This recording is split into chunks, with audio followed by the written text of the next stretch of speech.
are now listening to the War Report Podcast Network. What's up, everybody? Welcome back to the College Loop Podcast, episode 172 of the College Loop Podcast. I am Dylan Larck, @Tank on Twitter. I am here joining Mr. Harrison Tarr. Tarr, how you doing, buddy? Back in action, dude. Ready to be back. Glad to be here. Good for the mental. Good for us to have a chance to catch up. And I'm ready to talk some Auburn ball. I'm going to jump into it here in a second. Want to go ahead and tell everybody right now. I'm going to scare people off, Dylan. I'm sorry. I'm just going to go and just let this cat out of the bag. Dylan and I had a really good heart-to-heart before this. Like, we are friends outside of the show. We had a really good heart-to-heart. We're going to lead today with basketball instead of football like we usually do. Some of you guys aren't going to like that. And I'm sorry. But for those of you guys who stick around regardless, our whole mission here has always been that our vision has always been we want to uplift and spotlight the cool stuff that Auburn student athletes are doing. As Auburn alum and Auburn fans, that's what we're here for. And the War Report Podcast Network has given us this beautiful platform to do so. And I can't thank them enough for that. And we're so appreciative. But we want to make sure that we talk and really kind of put stuff that we can put our hearts into it. And I think you guys are going to enjoy the content more. We really have been kind of mutually putting off a conversation about this because we wanted it to fix itself. No beef between Dylan and I. It's between us and the analytics. That's really it. It's between us and the analytics. But we're going to just go with kind of, I think, not to be cliche, Dylan, but kind of where our hearts take us here and just start with men's basketball, which was a heartbreaker in its own regard. But I think that this is going to make for an even more fun show. And I think we're going to have a lot of fun with this one. Even regardless, despite the outcome of Auburn's 92-84 loss, and I'll go and roll right into it, Dylan. In Knoxville against the Tennessee number 4 ranked Tennessee Volunteers. Dylan, I know we're going to play a little what's the word here I'm going to play for? We're little seesaw action here because I know that you're pretty frustrated about this game. You're justified. You're absolutely justified in Auburn's loss to this game. I've certainly got a couple of bones to pick. Full disclosure, I watched this all but the last 4 minutes of the second half of the game with the audio off, which really takes away a lot. You don't get context in terms of points. And I wasn't listening to Andy. I was actually on the phone, had some family stuff. But I do have kind of a philosophical outlook. I think it's a little bit different than your analytical here. So I think we're going to balance nicely. And we'll roll right into it. Folks, Auburn finally got to be part of a legacy game. Unfortunately, it was Dalton Connect's legacy game where Connect went for 39 and Auburn just didn't have an answer. That guy he's an NBA guard. He's an NBA player. And he's no stranger to the college game. He's been around for a while. He's not been a problem like this in years past, but he is certainly putting on a good show for the countless and copious amounts of NBA scouts that were there tonight. I personally don't have a ton of grievances in that regard. Like, things like that are going to happen for guys that are really special talents that are going to go to the next league, next level. But there's certainly a lot of things Auburn could have done better. Dylan, I'll open it up there and let you take it from here. Yeah, great night from Janai Broome. I must say, 23 points. He had 9 rebounds, 5 assists. He had a steal, a block, and no fouls. That could not be said for the rest of the team. Literally everybody else that entered the game. Yeah, I'm going to start off by saying don't take this out of context. Don't say I'm blaming the loss on this because it was bad both ways. This was another ref show. If I've ever seen one, which was weird. It was weird. Like it wasn't a ref show for like the first 16 minutes of the game. They were letting them play physical, full contact basketball, playing like this looked like if you go back and watch like Pistons, Knicks, 90s stuff, like playing physical ball, but like good, clean basketball. And then all of a sudden the Stripes were like, "Oh, found my whistle." Yeah, I feel bad for those refs because they're probably still catching their breath from all the whistle blowing they were doing. Because that was just outrageous. And again, that was both ways. Auburn did not lose this game because they fouled too much, and Tennessee did not win this game because Auburn fouled too much. But it doesn't help the fact that Tennessee did win this game in part because Auburn fouled too much. But enough of the fouls were totally justified that it was not a game breaker. But there's a lot of ways I can spin zone into this because Chad Baker-Mazara got caught doing way too much. The behind the back pass should never be used in any actual game unless you are, up by 40 and you're not driving into a group of 3 opposing players. I'm going to pre-surrender. That one's kind of on Janai. You can say what you want about not using the behind the back pass. It was a dime that hit him in the hands. Janai played great. you're not expecting that in that But situation. you got to be following the ball. And he's already looking at the rack. You got to be following the ball. Which there was a lot of times where CBM was not following the ball. There was that. Sure. In the last few minutes, I had to threw up a 3 ball just trying to draw a foul, and then CBM stood there and watched the ball hit the backboard and come down, and then he saw. I think it was Gainey. Just kind of ran up, or it was someone who I think it's someone who only scored 2 points. So either Mashak or James or Vescovi, one of those two just kind of zoomed right by and just grabbed the rebound right through the legs of Chad Baker-Mazara, and then yes. Also on the sidebar here, is the average age of starters for Tennessee 37? I think you're lowballing, man. There's a lot of eighth years on there. Vescovi still having eligibility just blows my mind. But yeah, no, you're right. I mean, CBM did try to do too much tonight. 2 for 4 from the field, which is, excuse me, I'm sorry, 3 for 10 from the field, which isn't absurd. I literally don't know why I read that number out loud. That's fully Chaney Johnson's line. But CBM 3 for 10 from the field, 2 for 4 from 3, had a couple of good looks, and actually all but one of his 3 takes were good takes. Still money from the free throw, but he looked lost in the glass, which wasn't great, and definitely cost Auburn some possessions. And he turned the ball over 4 times. Like you can't do that. Yeah, 16 turnovers for Auburn. You had 3 from Janai and 4 from CBM and Chaney, and then ones across the board kind of trickle off. And I mean, I look at this was a good night for Jalen Williams. I will say positive for him. He looked healthy. It looked like he only he looked like 80% healthy. He didn't look like something we should have been worried about from the get-go. Dude, I mean, 21 points, 12 points in the SEC against Tennessee when I'm 80% healthy. I couldn't do it 150% healthy. I don't know if I can get you 3 points on any given night. Dude, you put me in the game for 40 minutes, and I'm putting up numbers: 5 fouls, 2 technicals, 7 turnovers if you throw me the ball. And a torn ACL at the end of the game because there's no way. At the end of the game. There's no way my knees are making I meant my first 5 minutes stat line. You're shacked in a full up in there. Yeah, but yeah, this game, there was a couple of guys I just look at and I'm like, what are you doing? Katie Johnson had a few of those moments, but I'm so used to saying that in games where it's not surprising me. Katie Johnson actually played pretty well. Katie played pretty dang well. Limited shots from him is always a great thing because it's always that even when I can't see his eyes, I know what his face looks like. Yeah, I know exactly whenever I see Katie Johnson get the ball in his hands. This exact look. I see Katie Johnson get the ball and I'm like, he's gonna shoot it. And 3, 2, and it's up. And do you ever just as soon as Katie gets the ball, if he holds it for an extended period of time, catch yourself with a giant exhale, and you're like, I was holding my breath the entire time he was holding the ball. Not because KD can't score, because he can't. But also you're just I have no idea where this is going. This could be super fun or super not fun. And I will say, very quiet night. I mean, this was a dichotomy game from what we saw against Georgia just a few days ago. I mean, you got a lost Chad Baker-Mazara. You had a points wise, you didn't have a very what's the word I'm looking for? Effective Chaney Johnson, and Aiden Holloway just couldn't get shots up. And later on in the game, it looked very Auburn struggled getting the ball to Janai Broome, not because Janai couldn't get the ball. They just weren't giving it to him, which I don't know why. Any kind of situation ever in any Auburn basketball game, why your first pass, your first read is not just to throw it up in the air to Janai Broome. Yeah, well, there's that. And also, have you ever seen, and this is a genuine question, I've never seen one. You ever seen a defensive matchup that the winner still scores 92? Because that's if there's a 10% worse defensive game from both sides, this game is 115 to 112. Because let's not forget that Auburn was still 45-8 from the field.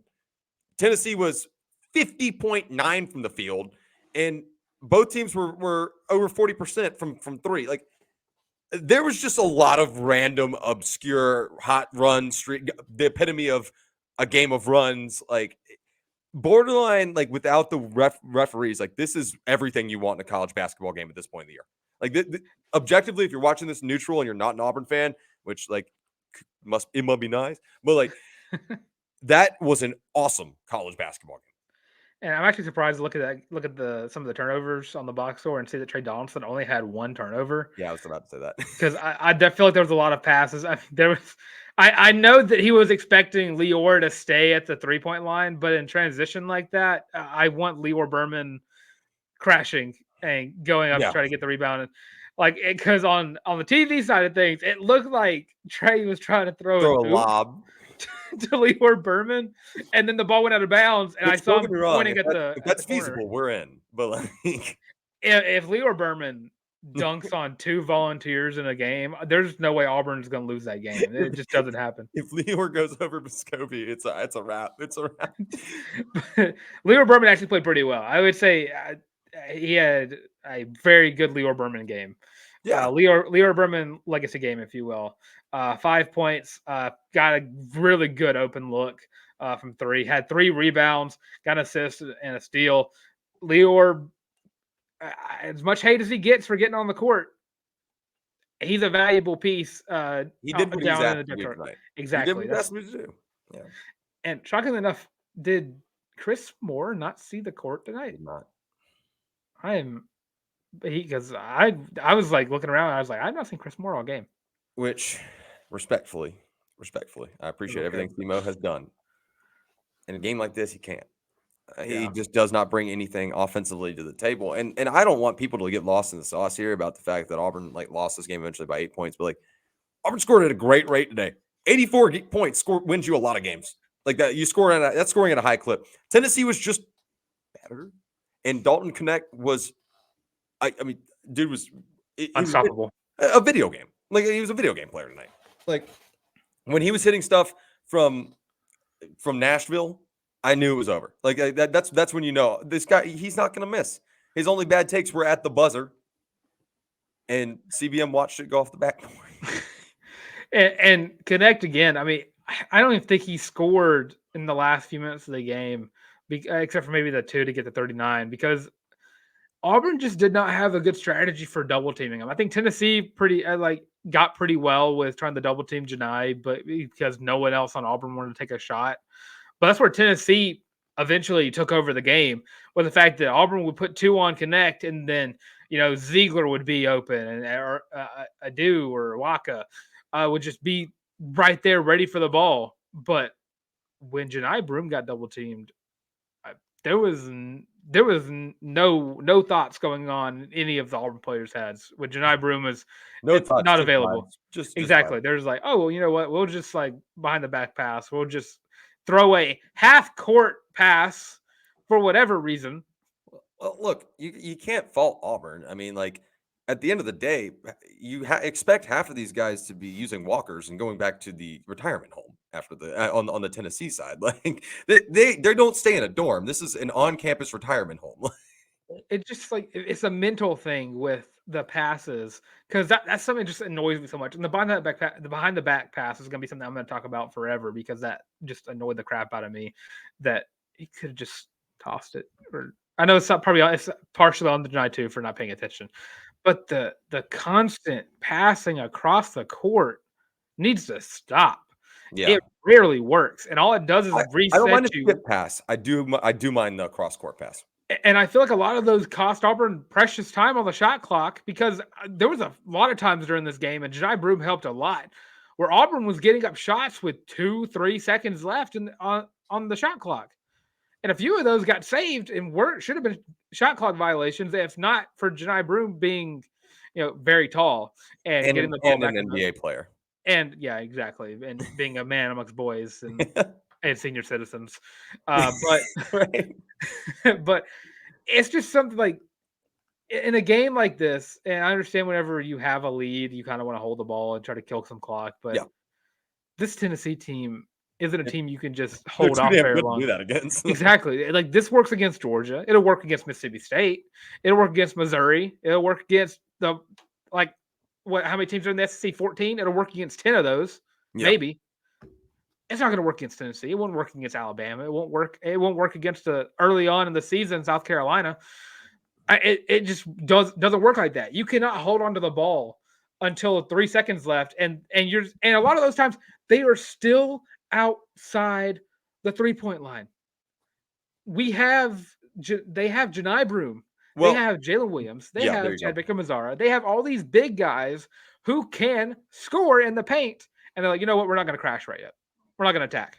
That's I kind of going off that. I'm going to elaborate a little bit. I think my big thing is you don't see cutters enough. I mean, like, you need cutters to get down low and be able to give yourselves opportunities. Guys, the most efficient outside of a dunk, efficient shot in the game is a layup.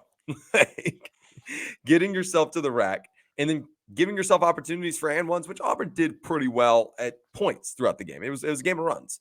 But if you don't have cutters and you don't have guys that are constantly creating movement and creating spacing against a team that's defensively elite, like, and just elite in general, like Tennessee, it's tough to score points at a higher clip than your opponent. Do you know the Miami Dolphins a few years back when they had Jay Cutler? That one play they did where Jay Cutler lined up as a wide receiver, Yes. and they hiked the ball and he did not move. Yes, Like, he just stood at the line of scrimmage. I will never forget Jay Cutler. There was a lot of Jay Cutlers tonight whenever Auburn was on the offense side of the ball. A lot of watching. A lot of watching the game, and if you're gonna watch the game, don't be on the court playing the game. Buy a ticket.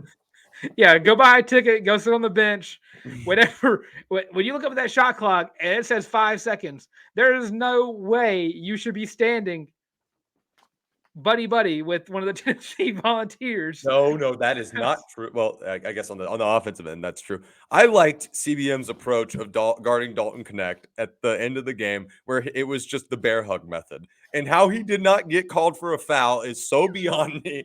And it happened like 4 times. Tennessee fans were losing their mind. And I'm going to be honest. It didn't happen 4 times. It happened 1 time because he never let go of him. It was one bear hug. The entire possession. It was just a rotational bear hug. Yeah.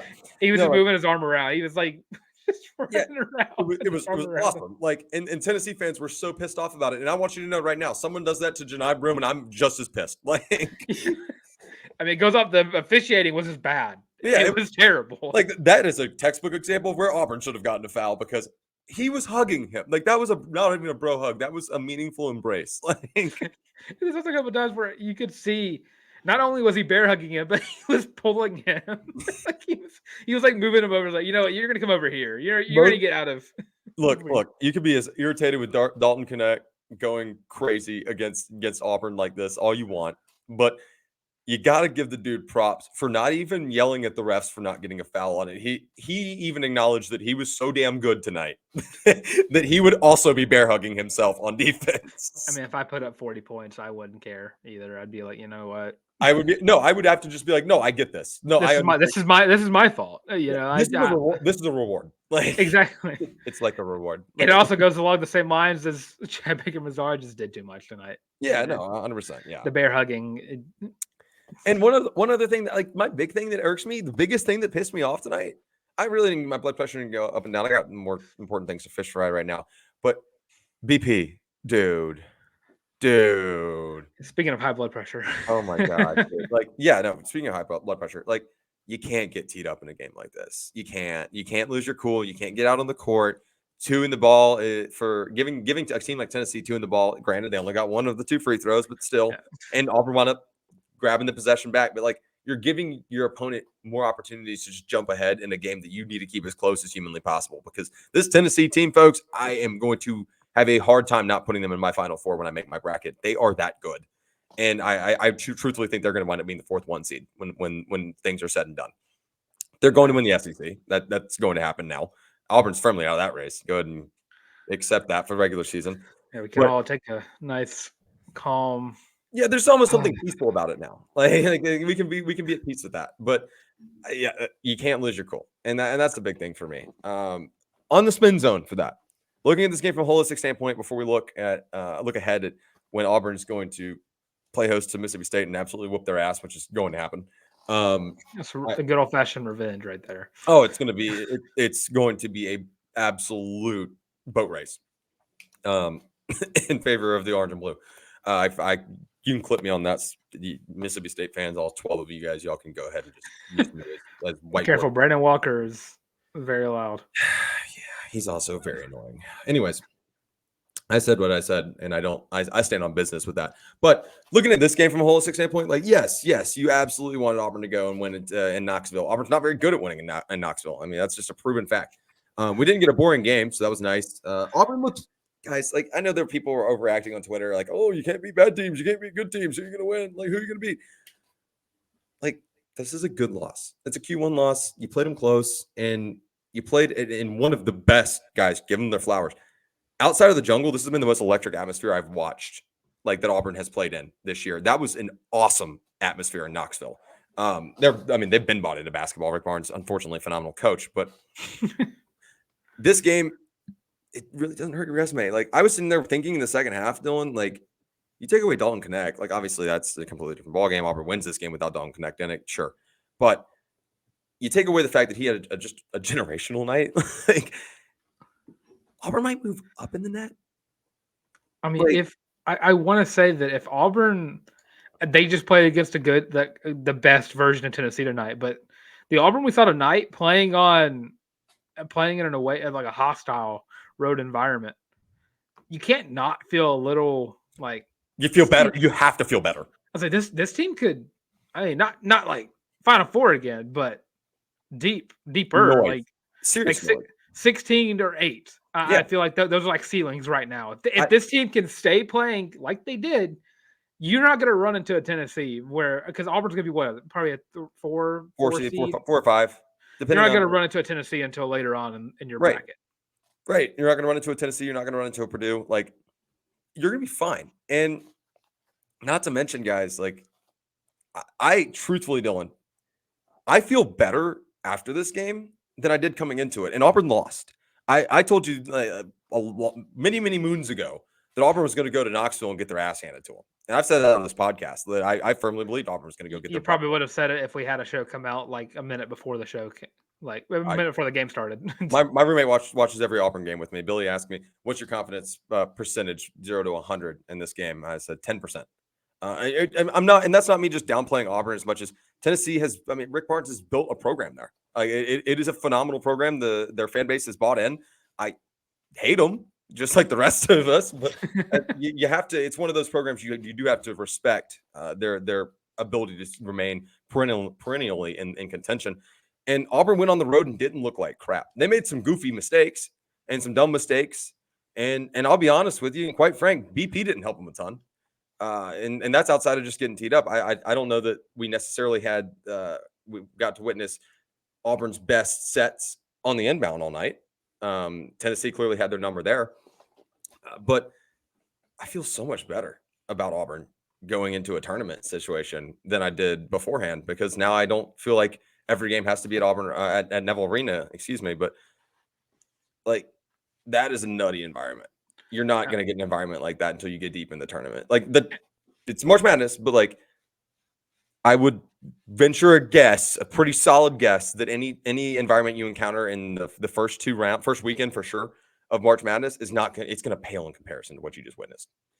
Yeah, and it also helps that after this game, Auburn's looking at probably one of the easiest schedules in the SEC, and you're going to need those trying to get hot right before the SEC tournament.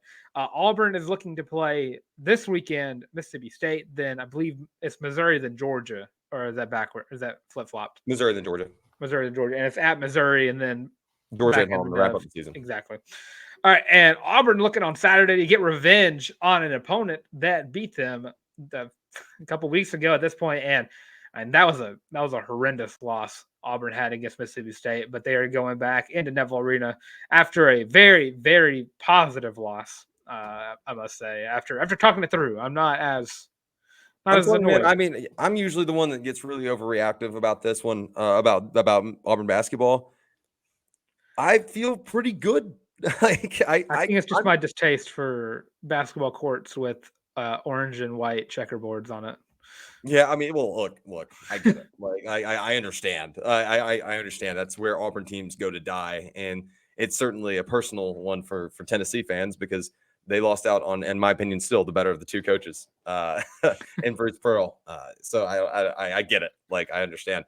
Let's talk about Auburn's matchup on Saturday with Mississippi State, and their Tigers trying to avoid being swept by the visiting Bulldogs. Obviously, Auburn suffering its first loss of the SEC season to Mississippi State earlier in the year. And they did it in a weird way. Auburn beat, I'm sorry. Second. They lost Second, to you Bama lost that week. first loss going to Bama. My apologies. Sorry. It was like 3 days apart, so it's not like. Yeah, that was a rough week. That was not a fun week, but I digress. No, it's not. Auburn kind of won that game in a weird way, or not in a weird way, but they followed the formula. They did not play well offensively whatsoever. They not won that game, lost that game in a weird way, but they kept themselves in it in the most perfect formula, if that makes any kind of sense. Mm-hmm. The correct formula of winning that game would have been to actually hit your shots, which Auburn was allergic to doing when they traveled to the hump. But they held Tolu Smith to 9 points and made players like Josh Hubbard and Cameron Matthews step up, and Shaquille Moore. I mean, guys that are still consistently higher up on that on the points per game, especially specifically Josh Hubbard and Cameron Matthews, both averaging, 9.5 for Matthews and 15.9 for Hubbard, but making Mississippi State go away from their standout forward. And that's how you get the job done again this week, or not again, but get the job done this time. I'm sorry, I'm a little too positive headspace. Let me back up a little bit here, but that's how you get the job done this week, is making sure Tolu Smith's not a factor. And tell you what, Janai Broome can go toe-to-toe with anybody.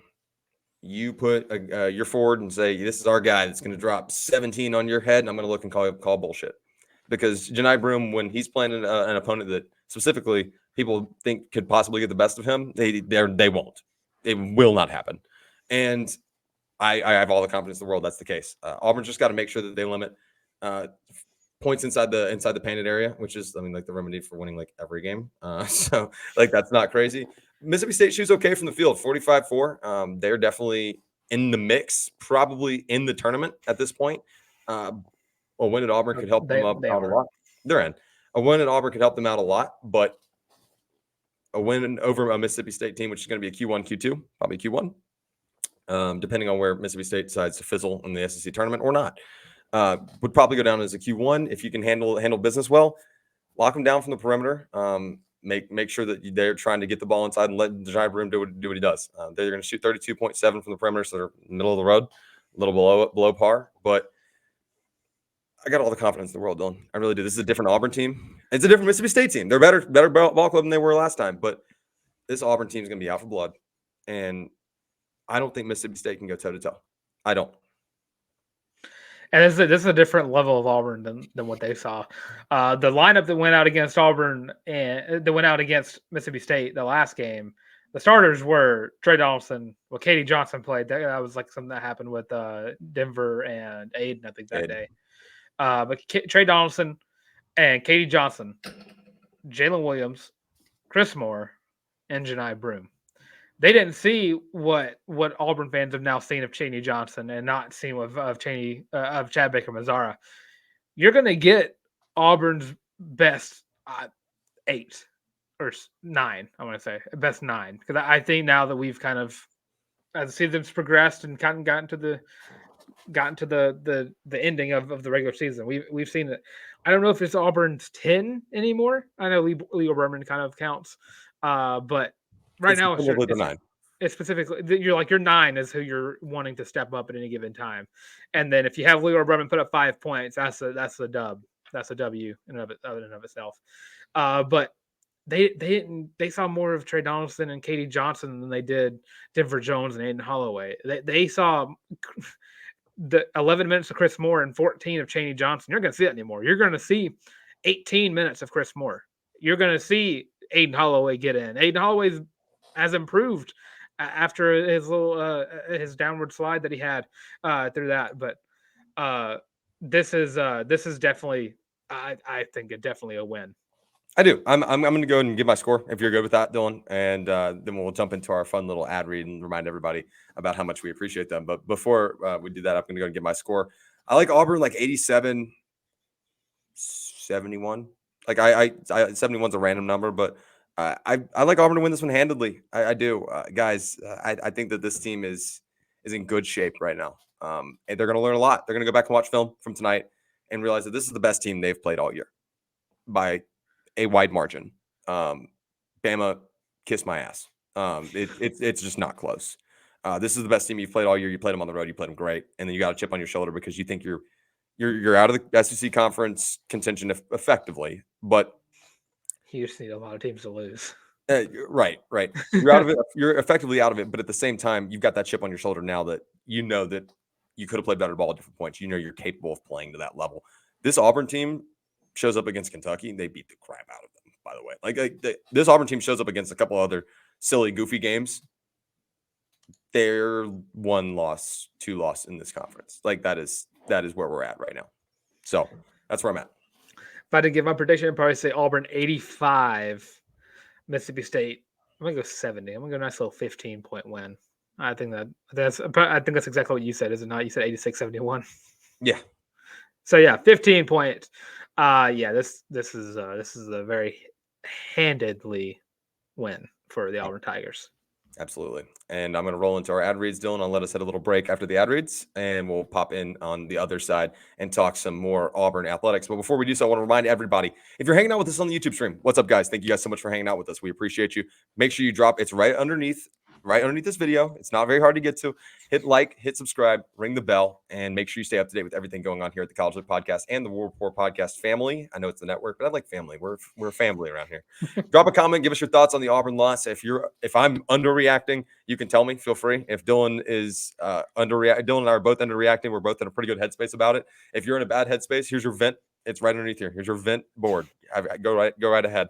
And feel free to chime in. We always love hearing you guys' thoughts and your feedback on every single Auburn sporting event. And make sure to give us your thoughts on everything we're about to talk about after the break, whether that be baseball, softball, football, beyond.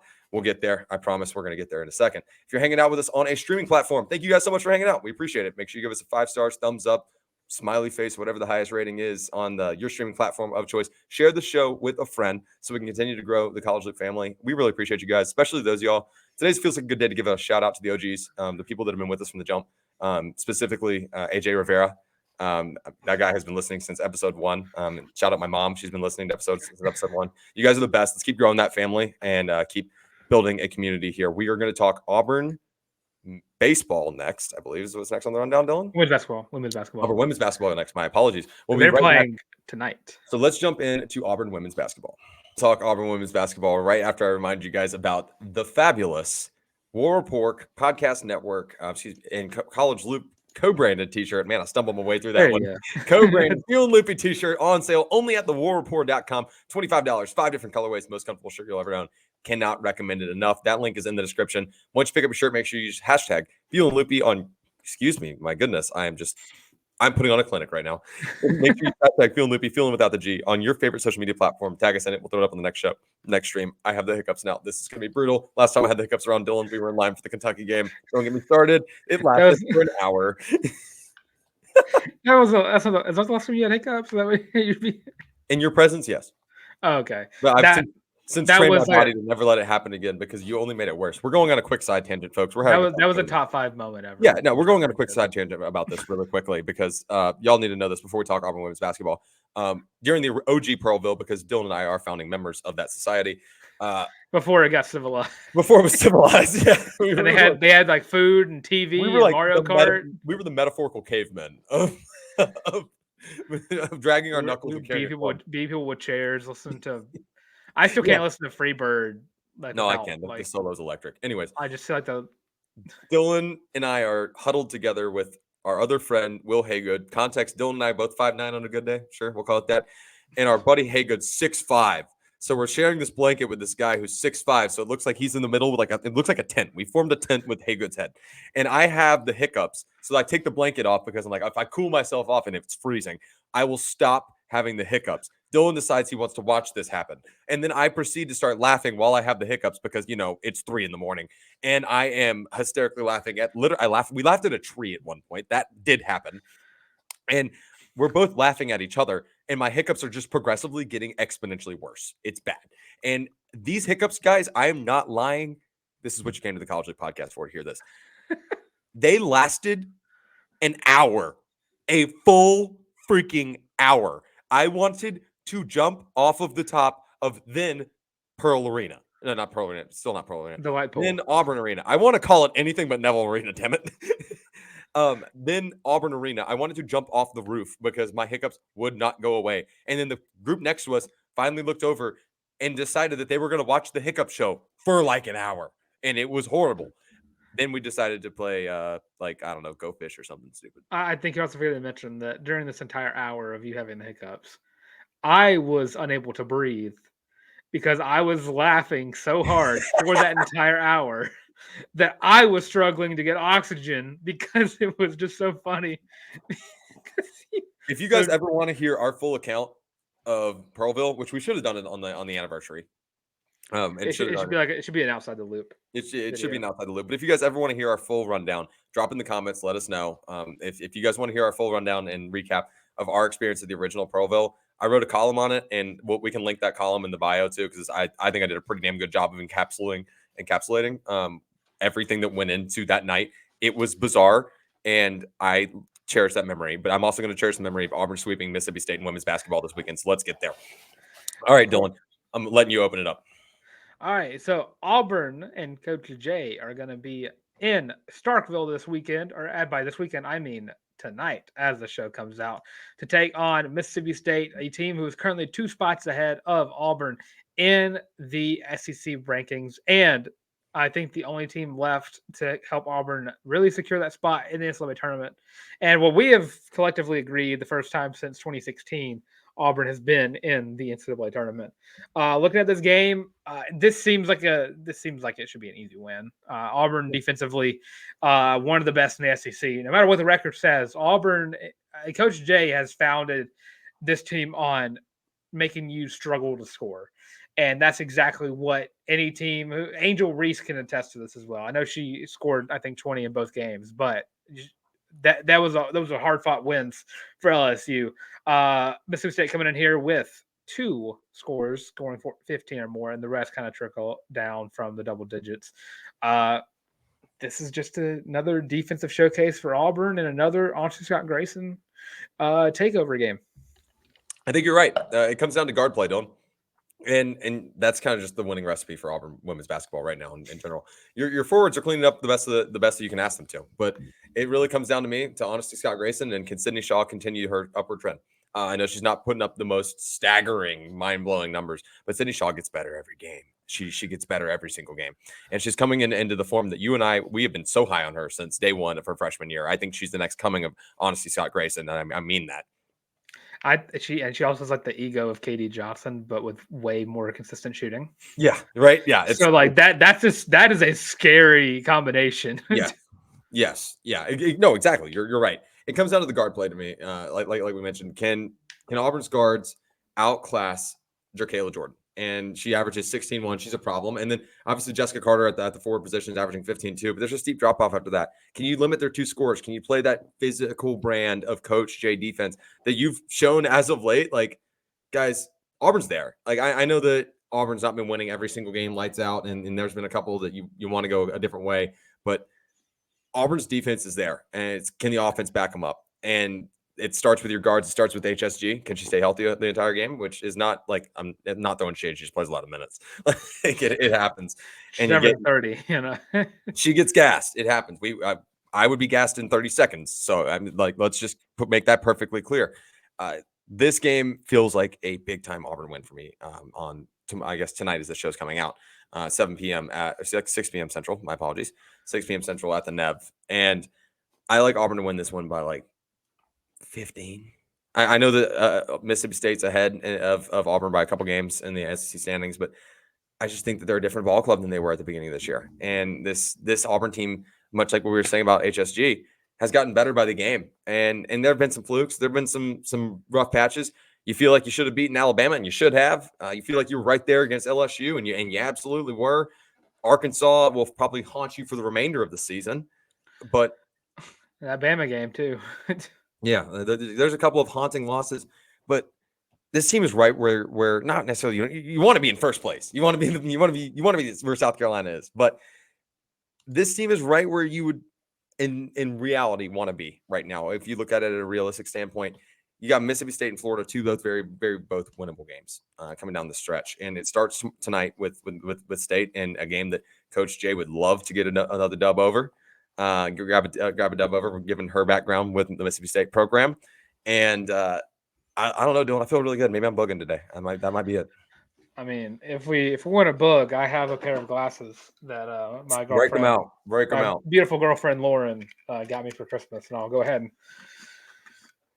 with the win against Mississippi State, I think that the SEC should be put on like double red flags looking at Auburn, double yellows, whichever one is like the cautionary one, because this Auburn basketball team, led by Coach Jay, led by Oscar Gertson, led by Jemima Mingo Young, they could do enough damage. They could be this year's Kentucky in the SEC tournament. Like they for sure. They could turn some heads. They could shock the world.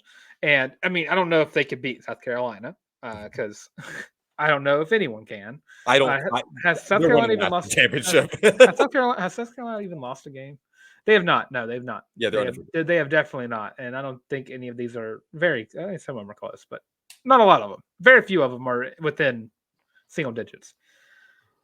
This team could make it all the way. Could make it all the way. We've already seen them beat LSU once. It's a different ball game whenever it's a neutral site.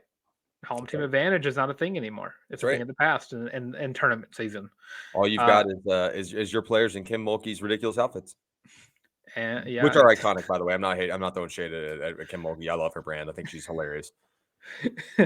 But this is a game I'm going to look at. I don't know if I can sell myself to a 15-point win, but definitely I'm going to probably go in the 10 range. I'm probably going to say Auburn. Let's say Auburn 65, Mississippi State 55. Auburn 67, Mississippi State 52. Let's rock. Let's do it. Word. And then, of course, Auburn would be taking on Florida on Sunday. We don't have a preview for that, but we will have a recap of that on the Sunday live stream, as well as a recap of this game as well, just because we're going to be talking about 2 wins. That's right. Knock on wood. And speaking of winning, there's another team in the Auburn sphere that does a lot of winning. They had one day where they didn't do a lot of winning, but the rest of the season has been as your Auburn baseball team, currently standing at 7-1 after their midweek blowout over the Sanford Bulldogs. They're getting ready for their weekend against the UConn Huskies. But before we get into that, we'll go into the little Sanford recap. I want to remind people, Sanford, not a team to sneeze at, always a contender in the SoCon. Want to remind everybody this. And Sanford off to a slow start too. So this win is going to look a lot better as the season progresses. Don't even worry about that. And you had a really great night from Connor McBride, the guy who started, and just kind of Auburn went through their cycle of midweek pitchers, and they all looked really good. I mean, Griffin Graves kind of had a tough stretch, gave up 2 runs, but Dylan Watts, Parker Carlson, and Cameron Keyshock just kind of locked it down towards the end of the game, and really closed it out and got Auburn this huge 9-run win. I still struggle sometimes. I almost said 9-point win, 9-run win. But overall, this was just an all-out great game for Auburn. I mean, you saw the best of Cooper Weiss, who got walked 4 times just because he is a absolute dog. And to shout out the guy that I said is going to be the best newcomer. Not only has he been the only Auburn Tiger to ever get 4 runs in one game, he is now the only Auburn Tiger to get 4 steals in one game. He's now the only Auburn Tiger to also get 4 steals in 2 games. He's different. And he's not. He's just getting started. The booging glasses are staying on for the baseball segment. Yeah, they should. And I know you're going to preview this weekend series against. I almost said it is UConn. I'm not making that up. I don't have the schedule in front of me, right? Yeah, it's the Huskies. Yeah, I don't know why I almost said UMass. UConn, UMass games are electric. Just look at their logos. Anyways, put UConn first. Anyway. So with that, UConn comes onto the Plains on Friday, and they'll be taking on the Auburn Tigers, who are on a I was said hot streak, but that Virginia game we talked about. You said it best right before the show, so please say it again. We watched a regional in February. Yeah, we did. That's exactly what that is. But right now, UConn coming in with, I think, their highest batting average of guys who have played, who've had, I want to say, at least 20 at bats. Significant AB. Yeah, significant ABs. 393 is their highest. Auburn, on the I think, has a couple of guys who are averaging. There are some guys I think on Auburn that are still like it's a coin toss whether or not they're gonna hit the ball whenever they step to the plate. But they're very, very inconsistent throughout their entire order for UConn. They just been pretty meh. They're 2-4 on the season. Whenever they take on a real opponent, they just cannot get it done. And if I had to say about one team, this Auburn team, this is a team that you should try to get the best out of your pitchers in. And with that, I don't see Auburn losing a game. No, they go 3-0 this weekend. Auburn sweeps UConn without a doubt. And you mentioned you getting the best out of your pitchers, also resting arms and trying new arms this weekend. That should be your goal. Letting your weekend rotational guys is a good opportunity for Allsup to get his feet underneath them, and letting your rotational guys have limited innings. I agree with that. Allsup needs the game where he can get his mind right throughout the rest of the season. I'm just in shock and awe because I'm looking at the box score for UConn's season, and they have a pitcher who has a 99 ERA. Yeah, that means he didn't complete an inning. Okay, I've never seen that before. I was like, oh my god, no wonder how'd they won a game. Oh my god, man. Yep. Yeah, it means he got lit up and did not finish an inning. Yeah, he has pitched 0.0 innings, but I mean, he didn't even record an out. Yeah, he has given up 4 hits, 3 runs, 3 earned runs. He's walked a guy, gave up a double and a home run, and the batting average facing him is a 1. Yeah, so that guy was putting up numbers. He was putting up numbers. I think UConn should start him every day of this weekend. Short rest, 3 days. Let's do it. I'm going to bug again really quick, and then I'm going to let you chat a little Auburn softball before we kind of start rolling out into football, which will be pretty quick today. This Auburn baseball team is going to Omaha this year. I could just be completely overreacting and booging, and there's going to be some ugly, weird records in SEC play because this conference is so damn good. But this group, I mean, from Bobby Pierce all the way down to Sam Robertson, who has not recorded an AB yet, but from Bobby Pierce all the way down to the bottom of that lineup, has a lot of power, has a lot of pop. Your boy Ike Irish is figuring things out in terms of how to poke that ball out of the yard, and I mean, just all around the field. Yes, Chris Stanfield, who's at 308 right now. Cooper Weiss, like you mentioned, absolutely just terrorizing teams on the base paths. And Cooper McMurray being Cooper McMurray, Mason Manners, and then your other routine starter, Bobby Barrels. Yeah, I said Bobby Barrels. I talked about him already because I just have to say it. His name just speaks for himself. And then in Javon Hernandez trying to figure some things out. But in large, if 8 of your 9 routine AB guys are getting the job done, that is the recipe for making sure you make an appearance, at least in regional and super regional play. This group, and it's not just on the offensive side, the defensive side, the pitching is unbelievable. Carson Myers is everything we want him to be and more. I'm thrilled with him. Connor McBride, like you mentioned, great outing. Jogo had a solid couple, solid debut, and has a solid outings to this point. 9 innings pitched so far and pitching to a 3, coming off injury and not playing ball for a while. Dylan, I mean, it is hard to not bug about this group because holy cow, they got the goods. They're doing something that we've not seen Auburn do in a couple of years, and that is taking care of the games they're supposed to win in the non-conference. They're going to slip up and lose a non-conference game or 2, and it's going to be infuriating. It's going to piss you off. Circle the Georgia Tech games. Those are going to be weird, wacky, and long. But this group just got battle tested last weekend, and they passed with flying colors. You lose to Virginia. Who gives a shit? Like, it is February, and like you mentioned, we just saw a regional, super regional matchup, College World Series matchup in February, and this group didn't flinch. They just have some things they need to learn, and that is A-okay for February. I'm very excited to see where this group's at. Yeah, another team has a lot of stuff to figure out. Not only just on the mound, but also or on the diamond. But I need someone to look up the stats for this because Auburn softball has had not one, not two, not three, but 4 games canceled so far this season. And technically, if you want to count 6, because Longwood had to leave the Plainsman invite early due to something that happened within their program last weekend. But 6 games that have not been played on the season thus far. Luckily, Georgia State stepped up, and they're going to be the midweek game this week on short notice for today. And that's something I'll talk about in just a second. But you got to think this is a team that I don't want to say they haven't meshed well together yet, but it's a team still trying to figure stuff out. They need to win games now. This softball team does not have an identity yet. I mean, outside of the pitching rotation, there's not an identity. You have your girls from last year who are still doing what they do best. I mean, I think Isis Stresvik has played very well in right field. She made an awesome grab, stealing a home run away from UNI and that last game, and that hit hurt because she tackled the wall, just about.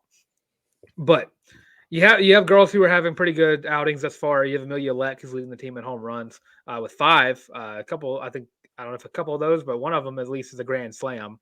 But after that, you don't really have any consistent hitters, especially power hitters. At that, I mean, KK McCrary has hit the ball pretty well. She's had 2 home runs, but not consistent enough to getting the ball down where it needs to be.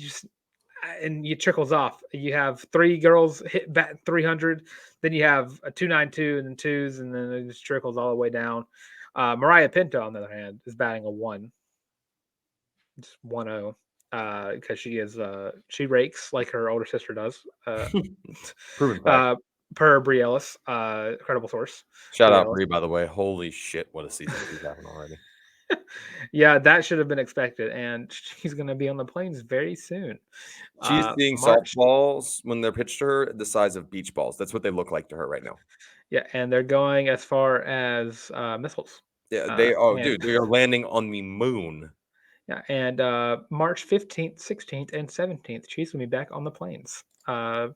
Folks, that young lady, I don't know which direction the Fayetteville softball complex is pointed, but if it's facing the state of Missouri, if softball is liable to land in the state of Missouri. But looking at the Georgia State game, you're not going to see Maddie Pinter or Shelby Lowe this game. You're probably going to see either Annabelle, Emma, or Milena. You'll probably see a combination of the 3. You'll probably see a combination of the 3. Just trying to get those girls ready for the Jane B. Moore Memorial this weekend. 6 games playing against the USC Upstate, Northwestern, and North Texas are going to be the 3 opponents for Auburn this weekend. But Georgia State, not a team to worry about really. They are 5-11 on the year. They have lost some pretty tough games, not so great opponents. They lost to Seattle, UCF, lost to Mercer, lost to UConn, lost to Belmont, South Dakota with Belmont. Team. Known powerhouse Mercer Bears, by the way. Throwing it out there. Lost to Butler and Georgia Tech and Ball State are the teams they have lost to this season.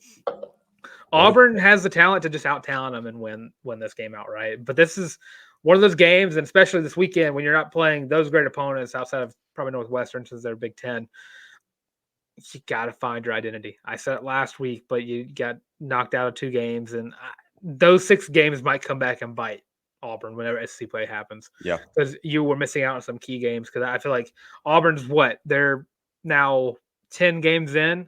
Other teams have played 15 or 16 games. Yeah. Some of them are up to 20.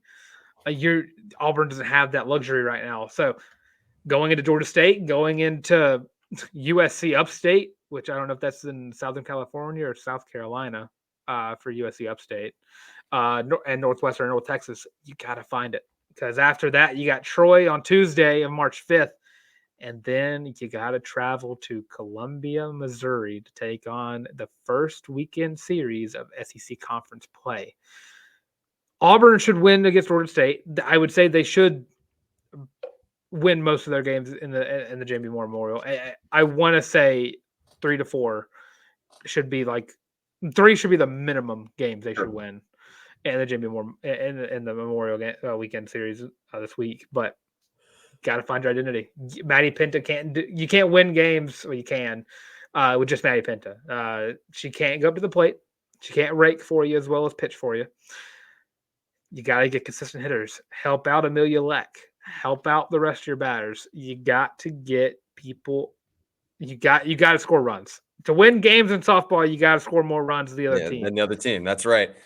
And correct me if I'm wrong here, Dylan. I kind of think that Auburn softball is on regression watch.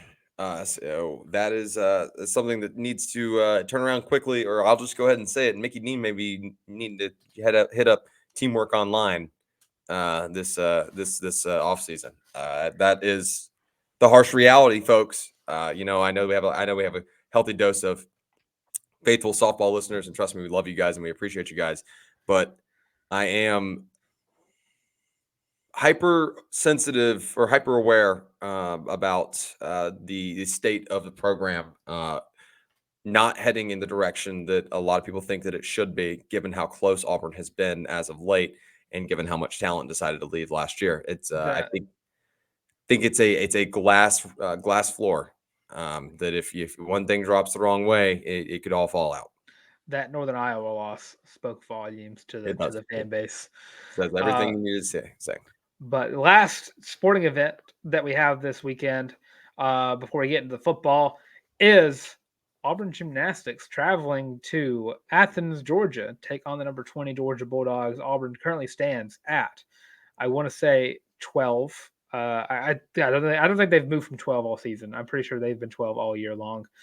Auburn Gymnastics currently 0-2 on the road, but you're playing an opponent who, of course, ranked lower than you. But this Auburn team has struck some gold as of late. They've scored very highly in both losses and in wins.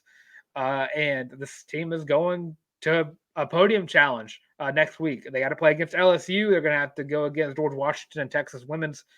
But Auburn getting hot at the right time would be awesome. You're going to need all 4 rotations playing at their best. I say this it's the same analysis every weekend because it's the same thing every weekend. I've got Auburn at 14. 14. So that's So they've officially clinched the national stuff and all that stuff. So after that you got quad meets, and then you have the SEC championships after these next four this next meet and the quad meet for the podium challenge. But it's the same thing as always. Play your best 4 rotations at any given week. Georgia, not a team to bat an eye at because the SEC is very good at gymnastics. They're very good at every sport. And it would just do wonders if this team rounded out the season with a win before they start and get into the nit and gritty of the season, of postseason. Absolutely, wishing them the best of luck. And at this point, Dylan, I mean, where you're at in terms of national rankings, you're not really competing against your opponent as much as you're competing against the floor, against the actual rotations. And that's how gymnastics works in the first place until you get to the postseason. Right now, it's about Auburn iron sharpening iron, and also who wants to lose to Georgia? Not me. But at the same time, it is in large. Focus on yourself. Focus on making sure that you can take that next step, because now's the time. It is the final push to get over the hump, and get past any barriers that you may be facing, whether that be physical or mental. Wishing them the absolute best. Have high expectations for them in the postseason. Very excited to see where they can soar to. And of course, to round out the show, we have Auburn football. I got some news before we get into spring practice talk. The NFL Combine begins today, as we're going to be watching defensive tackles. And of course, we're all going to talk about the Auburn players on this show. Marcus Harris and Justin Rogers will be competing in the Combine today. And then on Friday, tomorrow, you'll see the more draftable ones. So it's Marcus Harris is going to get drafted. But you're going to see DJ James. You're going to see Nehemiah Pritchard. You're going to see Jalen Simpson. I would love to see if any of these guys could bring their names up into the day one conversations. I think the only one you really have that can do that is Jalen, and then maybe Marcus. But you're going to see a lot of quality day 2, day 3 guys out of this bunch, and especially if Marcus Harris slips to like the 3rd round, he's going to make someone pay for skipping out him for the first 2 rounds. And then, of course, A-Day on April 6th. The time has been announced. Sadly, the weather has not been announced for that weekend quite yet, but A-Day will be at 1:00 p.m. Central Standard Time. So prepare yourself for the Auburn Gauntlet that is A-Day weekend. I will be there. I will be present. Also, going to go ahead and plug this, put this on everybody's radar. Dylan and I haven't consulted, so I'm just making an executive decision here. We will be giving away 2 tickets to A-Day again this year. We'll be doing the same thing we did last year for the College Loop podcast, March Madness Bracket Challenge. We'll have that posted as soon as we get to open up brackets, which should be conference championship tournament weeks. We'll open that up, and it'll be on Capital One Bracket Mania, the Capital One Bracket Challenge. So make sure you download the app. Make sure you're prepped on your desktop. If you're like me and you like to put it on your big screen so you can take a look at it. My roommate and I always cast ours to the TV, and we make one as a group, and I make like 37 brackets. It's awesome. It'll be one submission. We will give away 2 tickets on us on the College Loop podcast. It'll come out of my wallet and Dylan's wallet.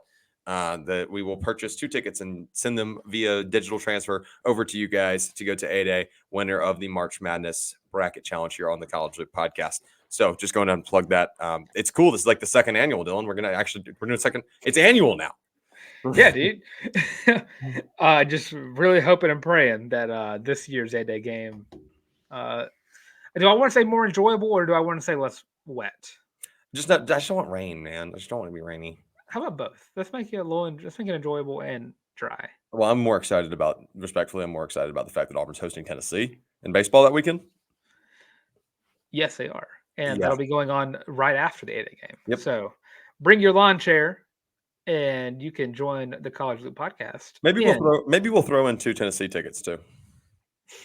We'll talk about that. Maybe Dylan and I drop in the comments if you made it this far in the video or in the stream. Tweet at us. Drop in the comments. Should we also throw in? Should we make it an Auburn Gauntlet package? 2 tickets to A-Day, 2 tickets to Auburn Baseball versus Tennessee. Or get us 800 subscribers on YouTube, and I'll make that definite. You get us 800 subscribers on YouTube, and I'll throw in 2 softball tickets. Get the whole Auburn Gauntlet weekend settled right there. And then lastly, we have on the docket for today, spring practice has begun. We are, as the show comes out, we are on the last day of the first week of Auburn spring practice. And I just want to go over some of the news or some of the things that people have been looking at and have seen thus far. Starting off quarterback conversation, Peyton Thorne, Holden Garner practice alongside each other. So it looks like those 2 are the favorites for that quarterback competition, which if you're surprised by that sentiment, you shouldn't be. Incumbent starter and the incumbent second string are definitely going to be the starter and the second string going into the next spring practice. So no shocker there. I know a lot of Hank Brown truthers and Walker White fans want to see the 2 young bucks go out into the field, and they're very early on in their careers, but it's probably going to be Peyton Thorne unless he loses the job. But it's going to be Peyton Thorne. Wide receivers, they look good. And I know it's spring practice, no one's wearing pads yet, but it's always funny looking at the pictures of all the wide receivers standing together, and you're like, the high school photos. Yeah. Like, and you see like the 6'4" sophomore, Yes. And you're like, which one of these guys is a D1 athlete? Yeah. All the pictures of Cam Coleman, dude. I have never been so excited about a prospect in my life. It's been a long time since I've ever felt this this giddy about a incoming freshman. 6'3" at wide receiver. He's put on some muscle. Might I say? And the picture of him that I'm referring to is in the thumbnail. So if you want to open up 2 tabs and see the thumbnail while we're talking about it, he's gotten big in just short time of being on campus. That's that SEC weight regimen. Exactly. Diet. And if you didn't think he was going to start from day one, I don't know what's wrong with you, but that is an SEC wide receiver right there. That is a guy who, I don't want to say it, but that is a guy who can get Auburn a lot of receiving yards in this year. I don't want to say the exact number I want to say, but I'll say he's going to get a lot of receiving yards. And it's going to be also a lot of fun to watch over the summer whenever we're going to – because Bryce Kane also played very well. Robert Lewis, I also heard, was very well. So Bryce Kane, another guy I heard a lot about because he's here early. But whenever Malcolm Simmons gets on campus, whenever Perry Thompson gets on campus, and you see all four of those freshmen step on the field, and you're like, oh, we running 4 verts and EA College Football 25. We running 4 verts all the time for Auburn, and especially with the tight end. That way you got Valdo going over people because he was doing that already against his teammates, mossing folks. Because Auburn posted a beautiful video of him mossing over, I believe, Caleb Wooden. So great video for Valdo Fairweather. Not so great for Caleb Wooden, but Caleb, the guy that's going to do some very good things. Kind of hard. Safeties rarely do well against tight ends. You have to be you have to be an upper echelon like level safety to even like mess with tight ends. Right. But Caleb Wooden can get there. And then last bit we saw, because it's strictly offense, we heard about this week. Running backs. You can't really complain about the running backs. I know, Tarr, you're very high on the running back room. It's the same one from last year. You have some opinions on the running back room. Some what? Some opinions. I think mine are pretty based. I mean, you had one that went viral, man. You had a take. Oh, I forgot about that one. That was based too. The comments, I'll never forget those comments. They were hilarious. But there's running back room. It looks like they're adjusting very well to Derek Nix.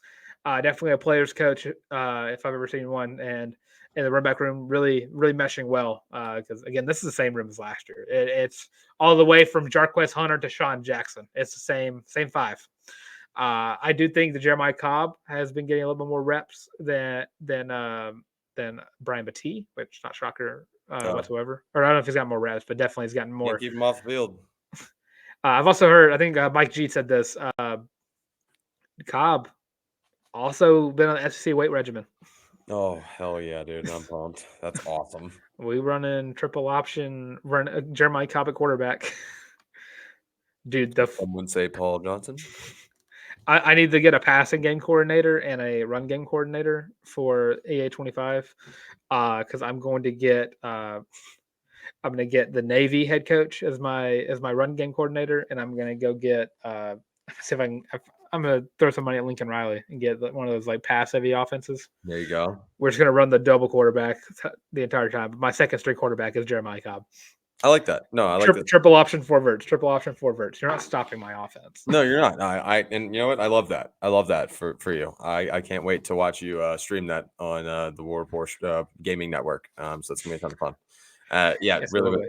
Yeah, it's gonna be a ton of fun. That's gonna do it for the show today. We're wrapping it up here. Nice hour 8. Probably gonna wind up being an hour 10 after we're done with our little spiel. Want to remind everybody to make sure you hit like, subscribe, and ring the bell right here on the College Loop Podcast channel on YouTube. Give us your thoughts in the comments. Want to hear all of your feedback, whether that be good or bad. But let's keep it positive. We had a pretty damn positive show today.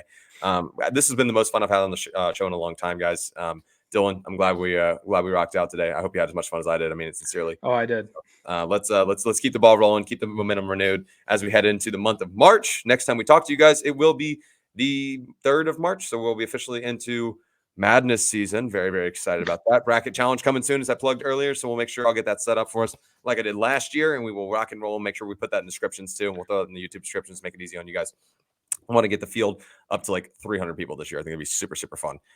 I think we had almost 100 last year, which shocked, oddly enough. We had like 75 or 80. I think it was like 80 range. That's still, I mean, like we were a young podcast, so like that was. I don't think we were just getting to like 100 subscribers, which was crazy. Yeah, I know. It also helped that our Twitter was kind of popping off for a little bit because there was that time where the Twitter and the page. Oh yeah, the Twitter and the YouTube were like the Spider-Man meme. Yeah, and now they're pretty like stagnant right now. Yeah, that's all right. Well, we're having fun, and that's what matters the most. That being said, like I said, make sure you like, subscribe, ring the bell, drop a comment right here on the YouTube channel. Go, if you're listening on a streaming platform, make sure you give us a 5 stars, thumbs up, smiley face, whatever the highest rating of possibility it is on your streaming platform of choice, you have preference. So thank you guys for hanging out with us there. All of our descriptions will include the link to the Feelin' Loopy t-shirt. So you can head over to warport.com, pick up your very own College Loop podcast, Warport Podcast Network, co-branded Feelin' Loopy t-shirt, 5 different colorways, $25. Use hashtag Feelin' Loopy. on your favorite social media platform, whatever you prefer. Tag us in it. We'll throw it up on the next stream, next show. You guys are the best listeners in the world. I hope you guys had as much fun on the show as we did. For the OGs, this one's going to feel like you took a step back in time, and I hope it's refreshing. I am Harrison Tarr, by Harrison Tarr on the Bird app, at Tar_15 on TikTok. I am now officially making golf content, so I'm plugging that on my Instagram as well, by Harrison Tarr on Instagram. I've got a group of guys. We're getting ready to launching my second YouTube channel in 2 years, so that's super fun. But launching a golf YouTube channel where we all are not good, but we are certainly having a ton of fun making the content, and really excited to share it with you guys. That's coming soon. We'll drop the name, and I'll definitely plug that once that comes out soon. But for now, hang out with me. Check out my new golf TikTok that I dropped earlier in the week. Drew Brandon and I, alternate shot. I sold at one point in the video. I won't spoil it. Go check it out. Dylan, let's get out of here. Of course, I'm Dylan Larck. I will take on Twitter. Also, got me on Dylan Larck on Instagram as well. And I'm going to copy Tar Spiel. I'm also looking at doing some extra content, doing more football stuff, college football, not just Auburn. As you can tell behind me, I have a lot of hats. And those are not all Auburn hats. Those are, I think right now, I think we're getting very close to half of the FBS schools. Right now. So I want to start doing more college football content. So I don't know when exactly I'll get that off, but Tank Talks Football is the name of the YouTube. I comment on some videos whenever I'm trying not to get the college leap in trouble whenever I want to go at people. So you'll see that from time to time. And also got my TikTok as well, and that's also Tank Talks Football. But of course, if you want to look for me anywhere else, you have us right here on the College Loop Podcast, where it's like, comment, subscribe, leave your thoughts on what Auburn basketball is what's the record for the last 3 games of the season are going to be. What's the prediction record for women's basketball? And what do you think they can finish in the NCAA tournament? And also football. Do you think that Auburn should incorporate the blue pants into their uniforms this season? What will Auburn's team overall be in EA Sports College Football 25? NCAA 25 is what we're just going to call it, just for simplicity's sake. But, of course, and if you're tired of seeing our faces, completely get it. I feel that way every time I look at Tar. Like, ugh. I wish I could just listen to the show. We have that option. It's on Spotify, Apple Podcasts, Google Podcasts, and, of course, Amazon Music. And, of course, all that being said, this has been the College Loop Podcast. Love you guys.